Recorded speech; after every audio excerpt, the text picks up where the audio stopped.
Hey guys, how are y'all doing today?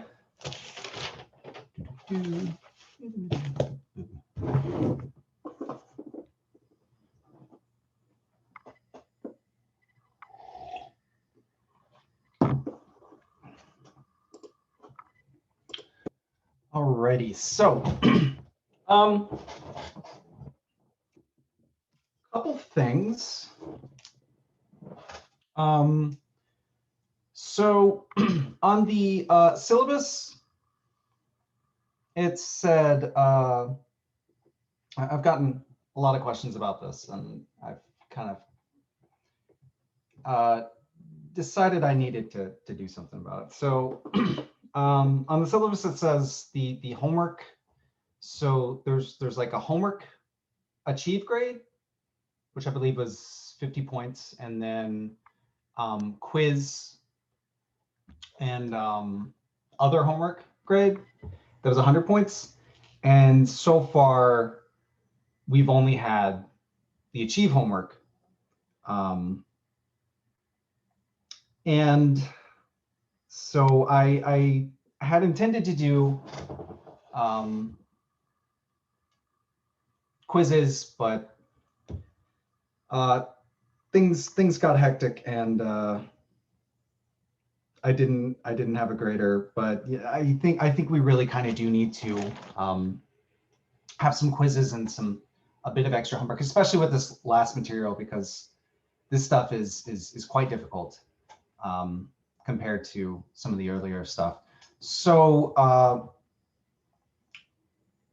starting next week,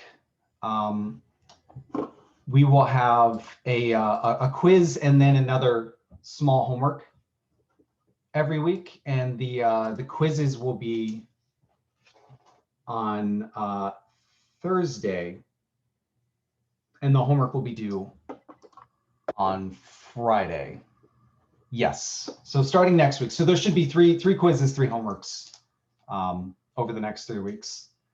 Obviously, it doesn't make sense for those 6 things to be worth 100 points and the totality of achieve homework to be worth 50. So I'm going to make it 75-75. And also, I'm going to open up all the old. How will the quizzes work? So I will open them on maybe Wednesday actually. Yeah, I think Wednesday would be better. But I'll open them on the day, and they'll be open like all day. And it'll just be a PDF, and then it'll work like the exams. You will write down your solutions, and then you'll upload the file like you do with the exams. Yes. Some of the achieves are quite long.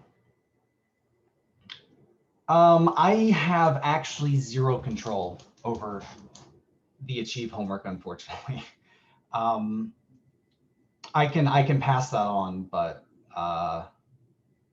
I'm not actually in control of what's on the achieve homework, unfortunately. But yeah, I can pass that on. Yeah. So yeah, we'll have a weekly quiz on Wednesday, starting next Wednesday. I believe next Wednesday. Yes, I'll send out an email with all this info in it as well. And then a weekly sort of separate homework, and then the same thing that will just be on a PDF that you'll look at, and then you'll write down your homework and then upload it. But yeah, it'll be the quiz will be open the entire day on Wednesday. Not this coming Wednesday, next Wednesday. And yeah, you'll have the entire day to upload your answers. So they no, they will not. Wait, hang on. I actually,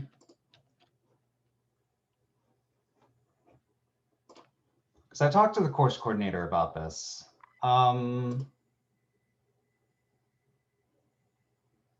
Yeah, I think it. Okay, I think it. I think it will be. I think it will be a time quiz. Sorry. It'll be a time quiz, but it'll be open all day.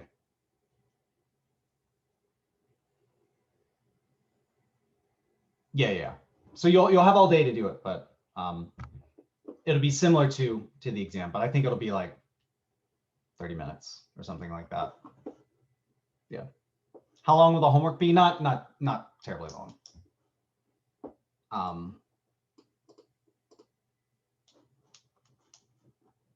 Let me.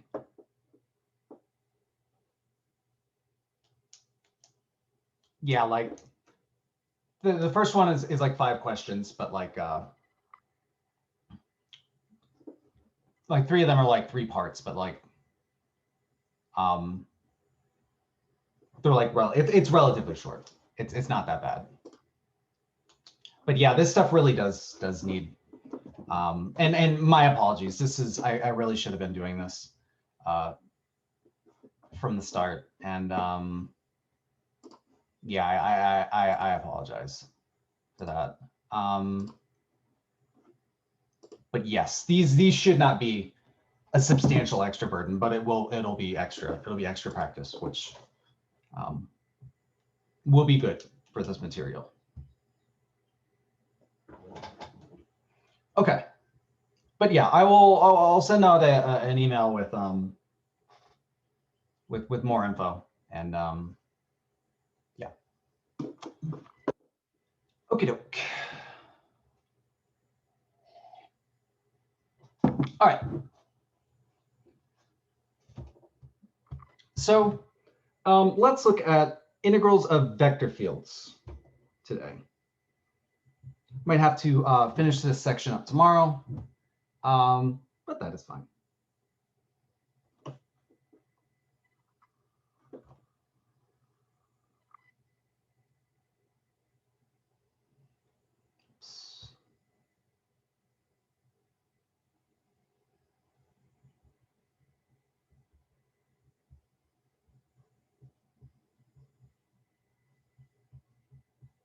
So we looked at line integrals of scalar functions.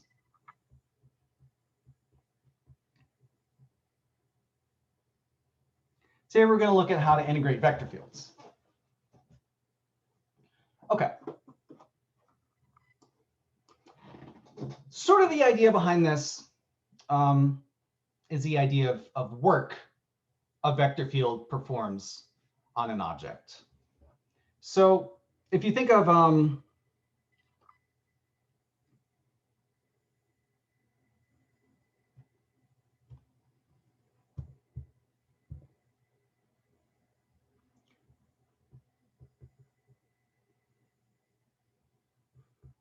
gravitational force,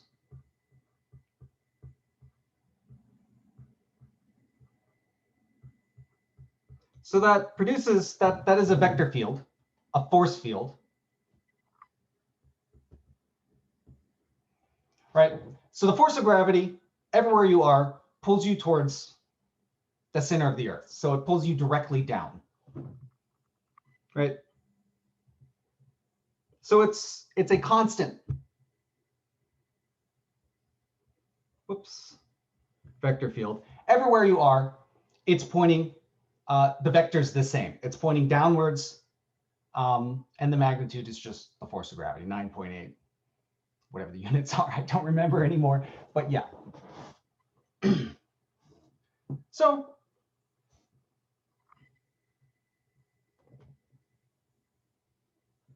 if we have a ball up at the top of a hill, and you let it go, the force of gravity is going to cause that ball to move downhill.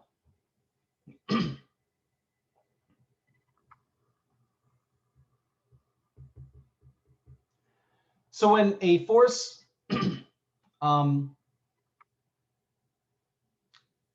causes an object to, or causes a displacement on an object, we say that force does work on an object.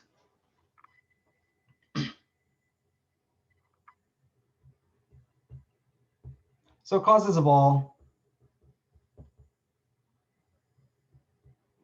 to move downhill. And so gravity performs work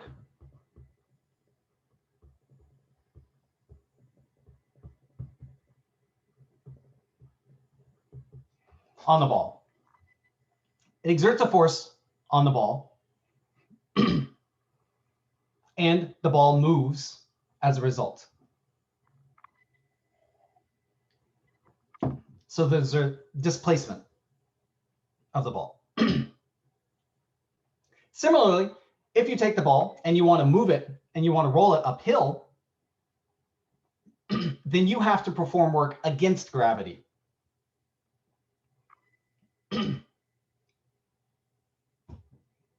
So let me say it performs positive work. So the force of gravity causes it to move downhill. So that's performing positive work. If you have to exert force to move it uphill, you're doing work against gravity. In that case, we say gravity does negative work. So the direction of movement here is important. Okay, so we're going to use line integrals of vector fields. We're going to think of vector fields as being force fields, right? At each point, the force vector is given, and that's a vector field. Okay.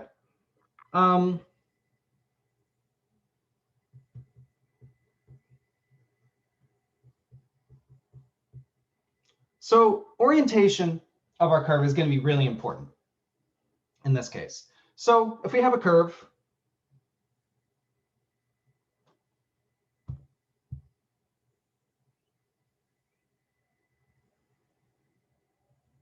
suppose this is our curve C.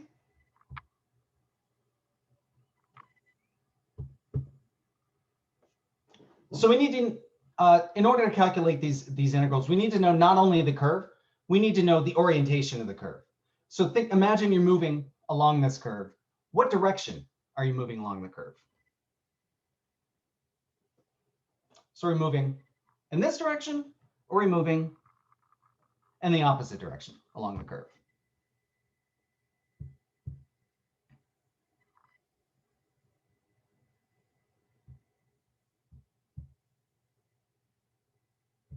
So the orientation is just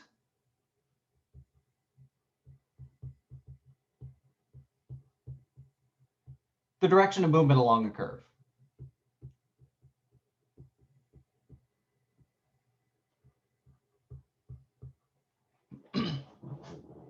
So when we parameterize a curve, we need to be mindful of, are we moving? So for instance, if we parameterize this curve, if we want to parameterize it to give it the correct orientation,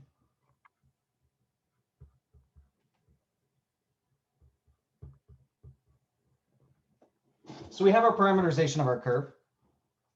We want to make sure that at time A, we start at this point, and then as t goes from A to B, we're moving along our curve in the direction of orientation, and we end here at time B.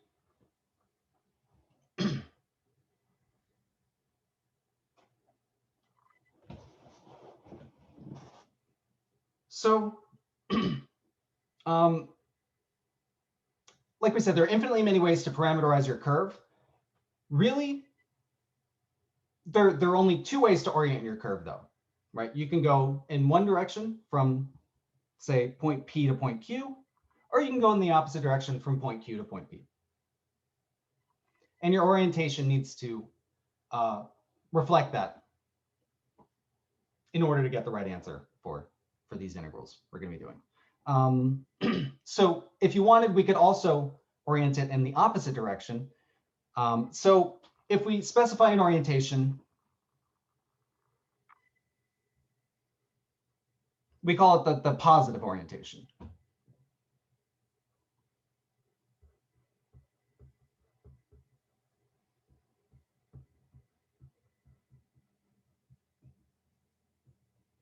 Or they do in the book, at least. So if you specify an orientation of a curve, we say, okay, this is the positive orientation. The opposite way to go along the curve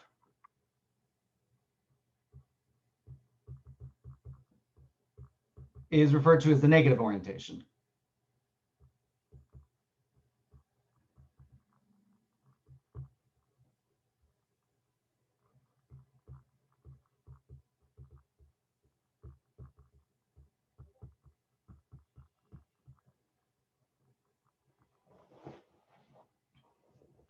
That's just a bit of lingo. Whether it's positive or negative just depends on, like if I specify an orientation for a curve, I say that's a positive orientation. And then if you want to talk about the opposite, we say that's the negative orientation. Okay. So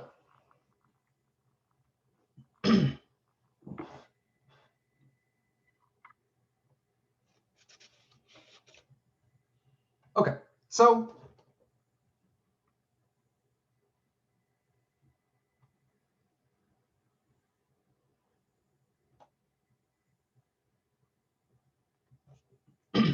oh, sorry.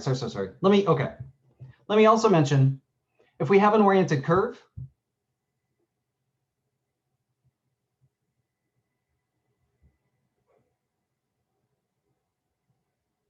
so this is our curve C, we give it an orientation. So we're moving in this direction along the curve.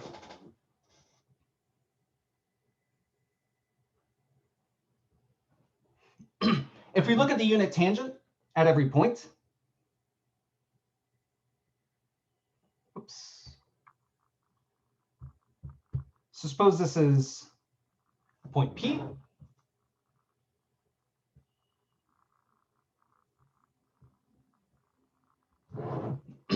So remember the unit tangent vector is just the tangent vector of length 1. But if you look at the unit tangent vector, it's going to point in the direction of the orientation, in the direction of movement along the curve.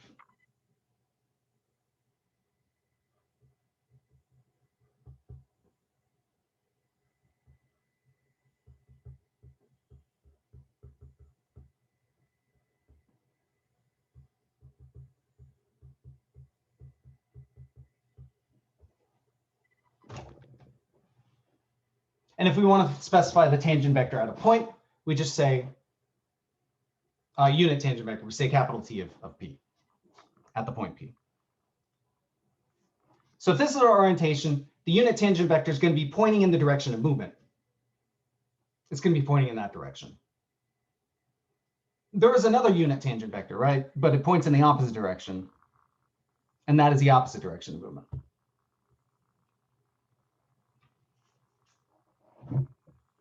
Okay, so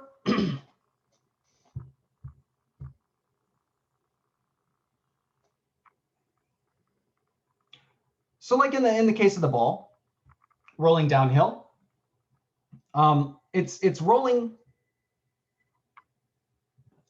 downhill, so its direction of movement. So the unit tangent vector is going to be parallel to the hill. So think of it as a particle moving along the curve, and the curve is just that hill there.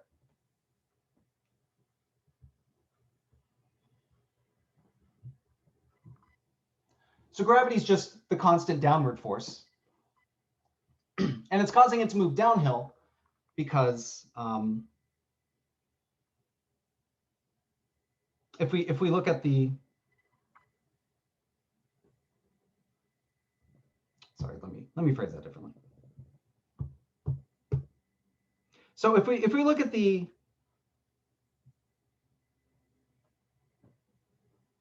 dot product of the force vector and the tangent vector of movement, the sign's going to be positive because the angle is acute here.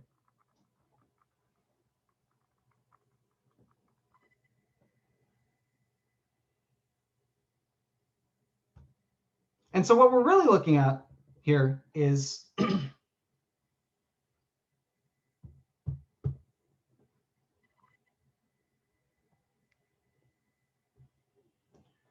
looking at the force and we're looking at the direction of movement. And what matters for work is the tangential component of the force.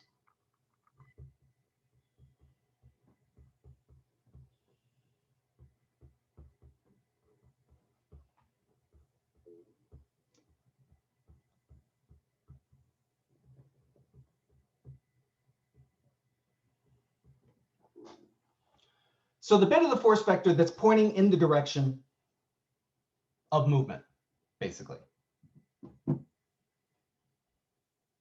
And so work is going to be the integral of the tangential component as you move along your curve C.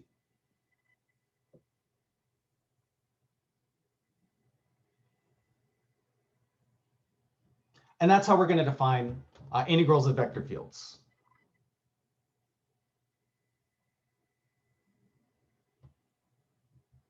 So if C is an oriented curve,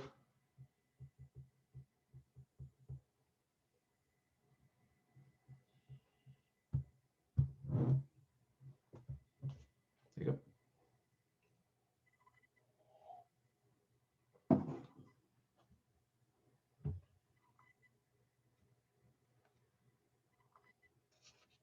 Okay, so if C is an oriented curve,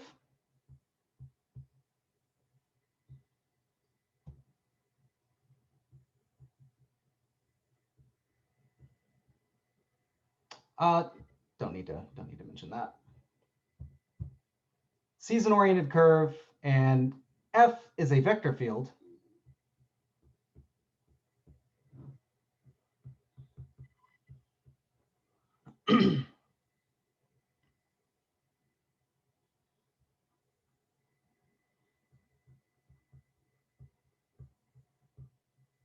So the line integral of F along C, so the integral of F along the curve is just going to be the integral of the tangential component.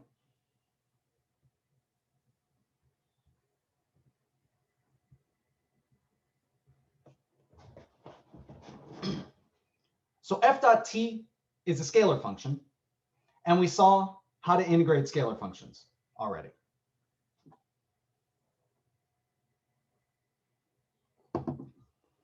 So we saw how to do scalar line integrals.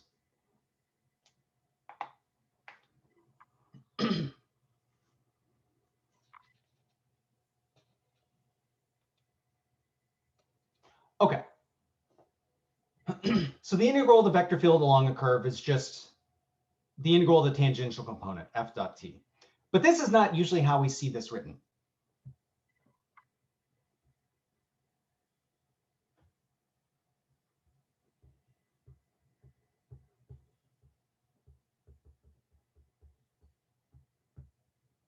So we usually see it written as the integral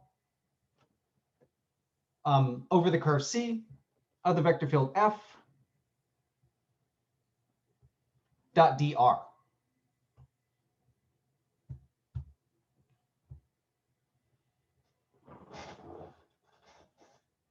So here, dr, and you need the vector over the r, is basically going to be the unit tangent vector times ds. So these two things are kind of interchangeable. And so when we parameterize, so this right here is a scalar integral, right? Because f dot t is a scalar function. And we saw how to do that, right? Remember, we parameterize, we replace x, y, and z with the parameterizations, we integrate from a to b, And then ds becomes magnitude r prime t dt. Okay, so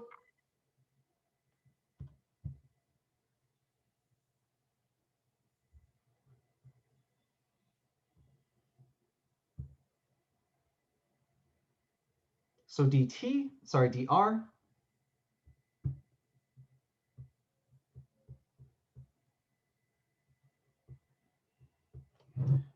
So let's replace it with our parameterizations. So t, remember, the unit tangent vector is r prime of t over magnitude r prime t. And ds, remember, is magnitude r prime t dt. Well, we have r prime t over magnitude r prime t, and then we multiply that by r prime t dt. Well, r prime t, magnitude r prime t is going to get canceled top and bottom. So we think of dr as being just r prime t dt.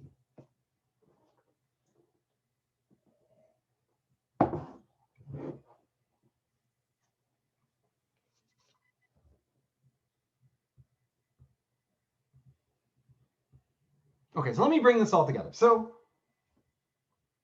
if we want to integrate, do a line integral of a vector field. So the integral over the curve C of f dot dr. So we saw that's the integral of the tangential component of the vector field with respect to arc length, dot ds.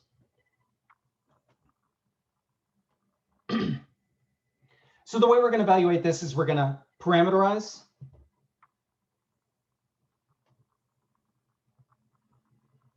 So suppose C is parameterized. Oops, sorry, by the parameterization R of t, t goes from A to B.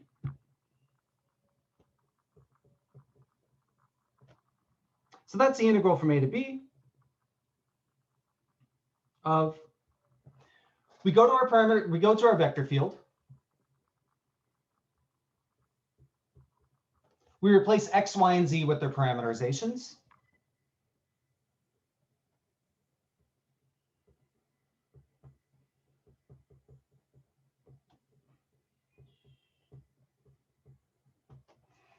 We integrate t from A to B, and then dr becomes, so dot, dr becomes r prime t dt.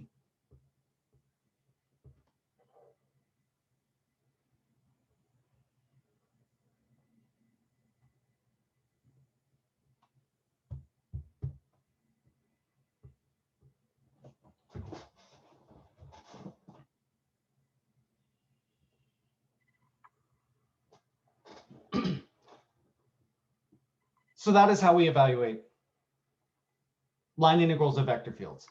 We parameterize, making sure that your parameterization, if you have to parameterize, that your parameterization has the correct orientation. Then you go to your vector field, you replace x, y, and z with their parameterizations, x of t, y of t, z of t. And then you dot it with r prime t dt, and then you integrate.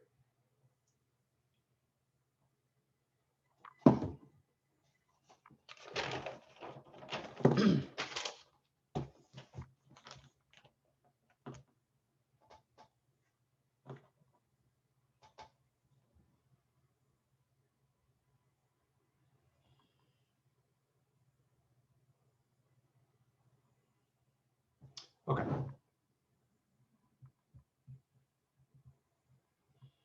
So for example,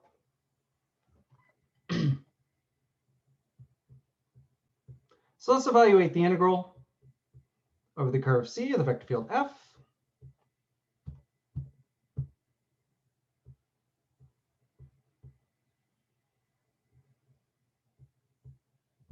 So F is going to be the vector field zy squared x, and C is going to be parameterized by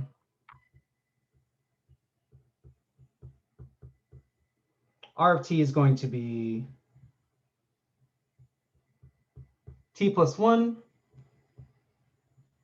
e to the t squared. And t is going to go from 0 to 2.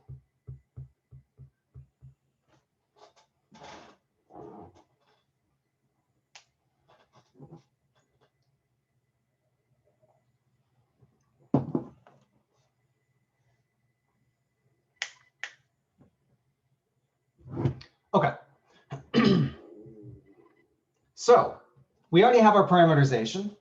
So that step is done. So now we go to our vector field. Well, hang on, let's write down r prime of t. And then we'll plug everything in. So r prime of t, we go to the parameterization r of t, and then we take the derivative of each component. So t plus 1 becomes 1. E to the t becomes e to the t when we take the derivative. And t squared becomes 2t. So let's plug everything in. So we integrate t from 0 to 2. We're told t goes from 0 to 2.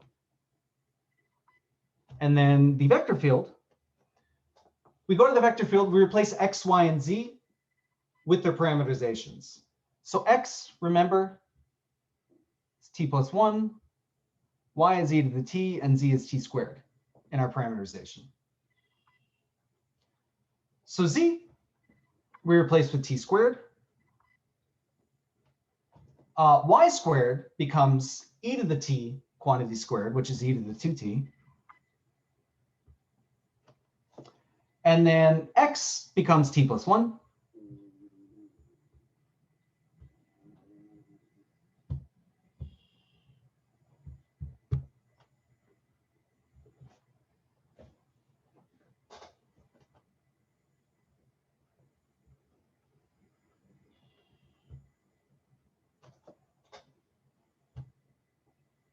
So that's our vector field replacing x, y, and z with their parameterizations. And then we dot that with r prime t, dt. That's our dr. So r prime t is 1 e to the t 2t.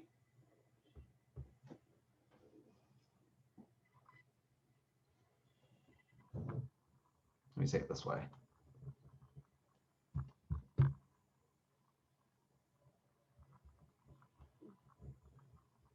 This is our f of r of t, our vector field where we replace x, y, and z with the parameterizations. And that's our r prime t dt, our dr. So then we take the dot product.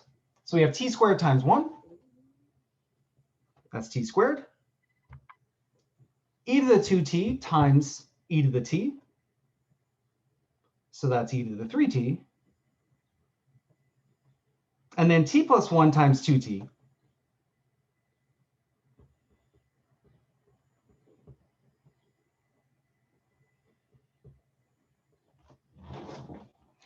Okay, so let's collect our terms. T plus 1 times 2t is going to be 2t squared plus 2t. So we have 2t squared plus t squared, that's 3t squared, plus 2t, plus e to the 3t.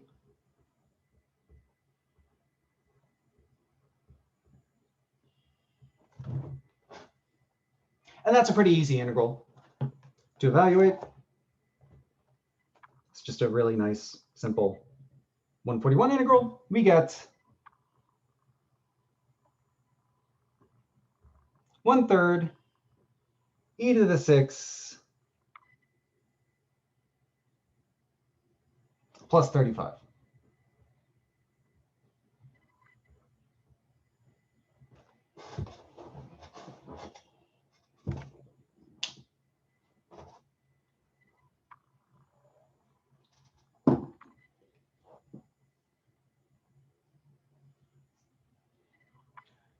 So we have the integral of the vector field over a curve. So we have our parameterization. We go to the vector field. we replace x, y, and z with the parameterizations. And then we dot that with r prime t dt. So you take that dot product. Now you just have a function of t. We know how to integrate functions of a single variable. That was 140 and 141. And then you evaluate.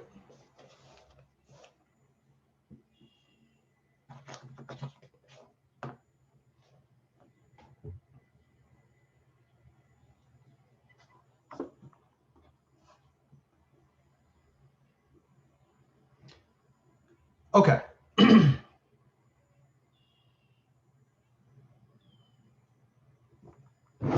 Let's do one more quick example.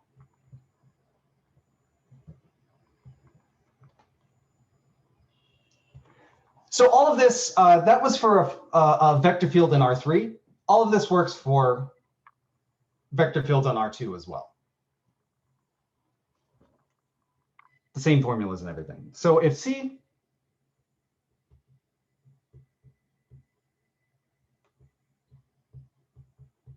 is going to be the counterclockwise oriented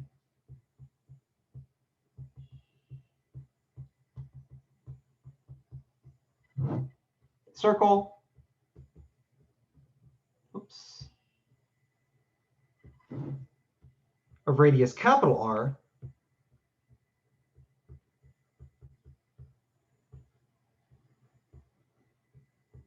centered at the origin.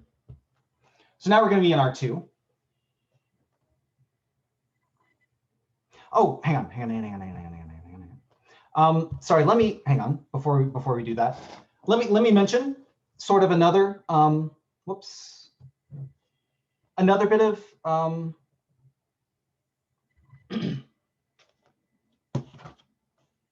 another way you might see these written.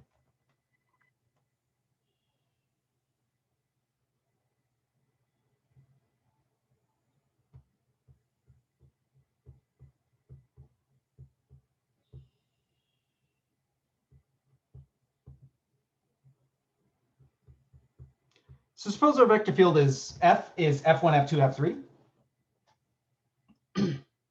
So sometimes you'll see the actual vector field written in there instead of just F.dr. Sometimes we'll see that written as the integral over the curve C of F1 dx, plus F2 dy,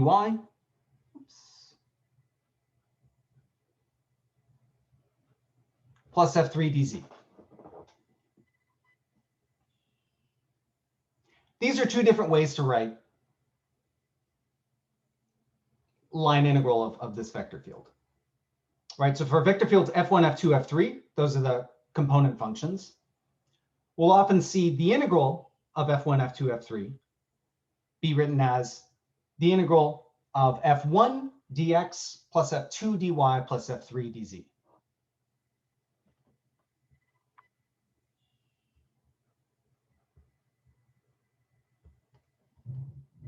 So dr is r prime t d, or think of dr as, so r prime t dt. So r prime t is dx dt dy dt dz dt.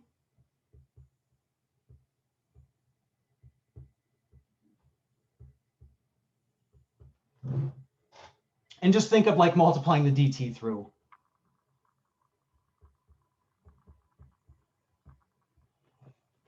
Think of dr as like the vector dx dy dz. And so when you take the dot product with F1, F2, F3, you get F1 times dx plus F2 times dy plus F3 times dz. These are just sort of different ways to write the same thing.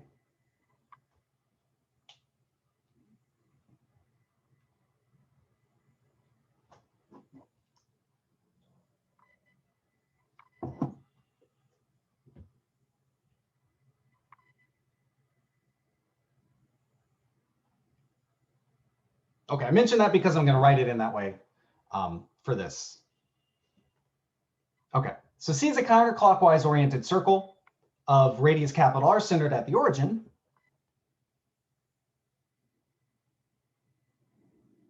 so let's show that the integral over this circle of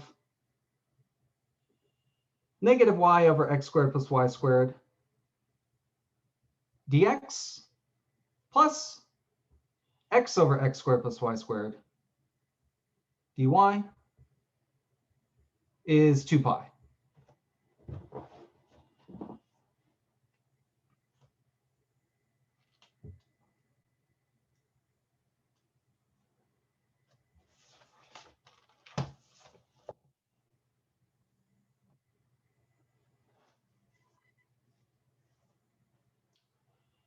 Okay, so we're in R2.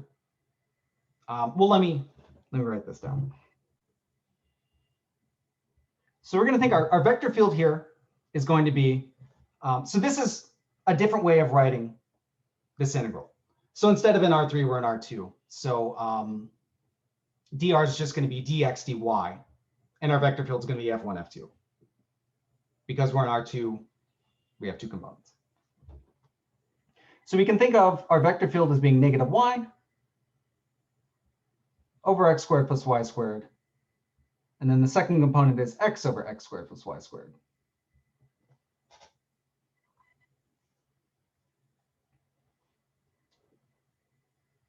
So this guy's just the integral over this curve C of that vector field. Okay. So since we're not parameterized, we're not given a parameterization, we need to parameterize the curve C.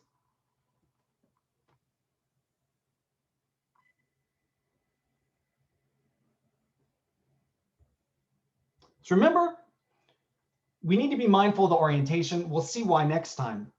We'll see what happens if you don't have the right orientation, what happens to your integral. But we're the circle of radius r centered at the origin. And we're traversing this counterclockwise.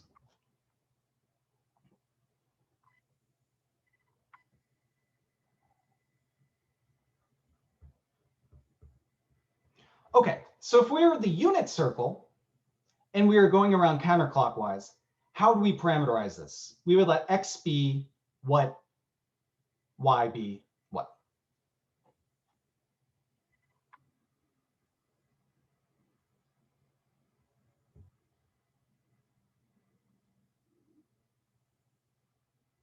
So if we want to parameterize the unit circle, the circle of radius 1, x is, and going around counterclockwise, x equals what?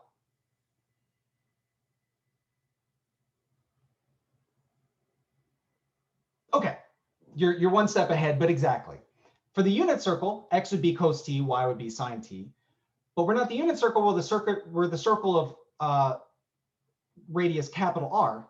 So x is going to be r cos t, y is going to be r sine t. And remember, this is important. Part of parameterizing, you also need to give bounds for t. So we only want to go around once for this. When we're doing integrals, we only traverse our curve exactly once. So we're just going to let t go from 0 to 2 pi.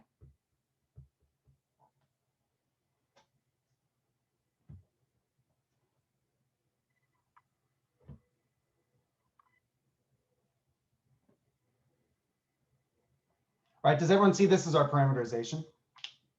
We let x be r cos t, y be r sine t. And if you write that in vector form, that's just the vector function r cos t, r sine t. And we let t go from 0 to 2 pi, so we go around exactly once. Okay, so we have our parameterization.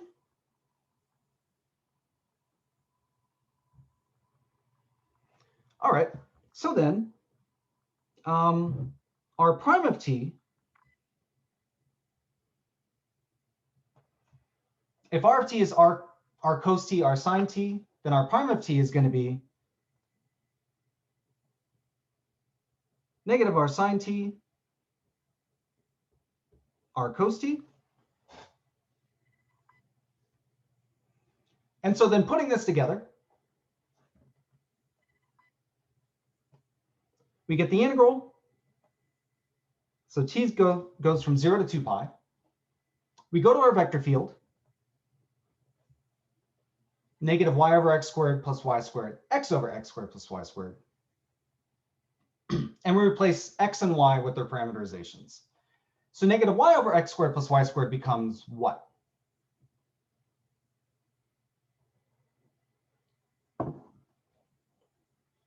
So negative y becomes negative r sine t. And what is x squared plus y squared? All right, that becomes r squared. So we get, right, negative r sine t over r squared, so negative sine t over r. And then x over x squared plus y squared becomes r cos t over r squared, which is cos t over r. And then we dot that with r prime of t. So r prime of t we said is negative r sine t, r cos t, dt.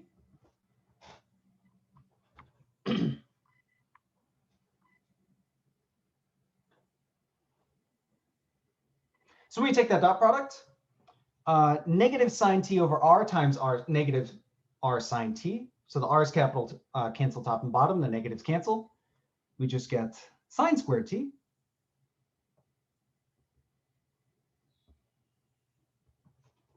And cos t over r times r cos t becomes cos squared t.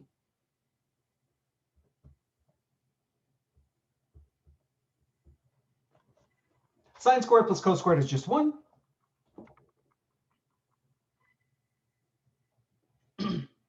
So the integral from 0 to 2 pi of 1 dt is, of course, just 2 pi.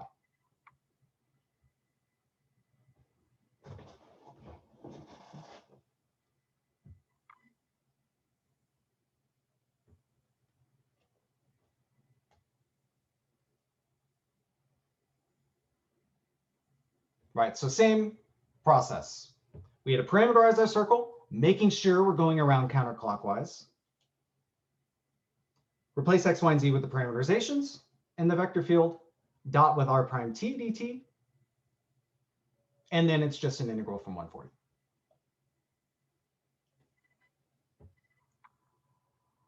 How I get r of t? So there are infinitely many ways to parameterize this, but the standard way to parameterize the unit circle going around counterclockwise is to let, if we look at points on the unit circle, remember, if we look at the angle, theta, the x coordinate is going to be cos of theta. The y is going to be sine of theta. Right, but now we're not on the unit circle. We're on the circle of radius r.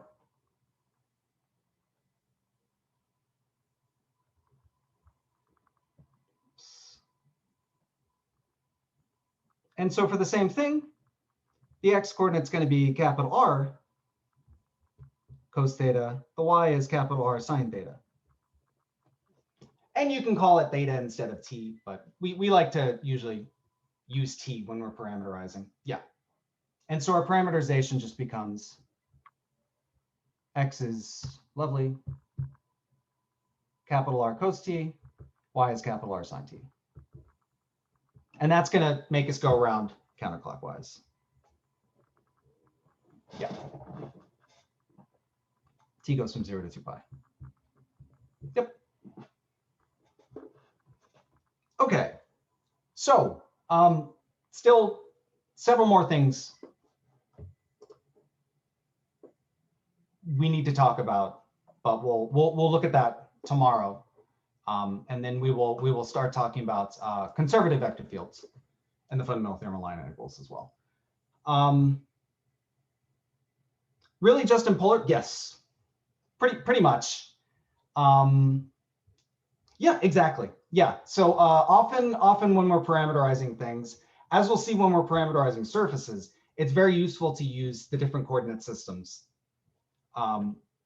So X is r cos theta, and R is just a constant, capital R in that case. Good point. Yeah. So that's a very useful way to parameterize things. Yeah. Yeah, quizzes start next week, starting on Wednesday, and then the extra homework will be due on Friday. Yes, and I will send out an email with all the info you would need on that. If there are no other questions, have a great day. I will move over to my office hour Zoom. And Understood. Professor, could we could we like just kind of touch on like the level of difficulty on these quizzes? Because I'm just kind of worried that like this counts for so much of my grade when like at this point in the semester we're at the hardest material, and that's what like every professor will tell Right. you. And like all these other classes had quizzes on like the easy stuff, and that's like significantly going to boost their grades compared to Yeah, ours. Like so we're the basically having like a quizzes, second the exam on the quizzes are hardest going to be material. not super difficult. I'm trying to make sure that the calculations are relatively simple. It's just, can you look at this? Do you know the formula you need to use? And do you understand how to solve this problem? Right. I just And I'm know making sure like the calculations are not terribly difficult on it. It shouldn't be too tough. okay, because I just know like the late drop deadline stuff is tomorrow, and like that could like change like, a lot of Right, kids' decisions and stuff. And I'm just worried since it's so late in the semester. Right. So I would not expect the quizzes to drive down your grades. Yeah, the quizzes should be straightforward if you understand the material. That's really what I'm testing for. And yeah. All right. I'm sorry if you already said it, but for the material of the first quiz, would it be what we did right after this third exam? So the material on this first quiz is going to cover basically up to today's lecture and finishing up this chapter. Yeah, it's going to cover. Yeah. So it's going to cover up to vector integral. It's going to cover basically so stuff we talked about, vector fields, curl, and divergence, and that kind of thing, and then scalar line integrals, and then vector line integrals, evaluating directly. And so this is basically the last material that's going to be on the quiz, the stuff we went over today. Can I go to the previous lecture? Thank you. So this one or this one? I'm guessing this one, right?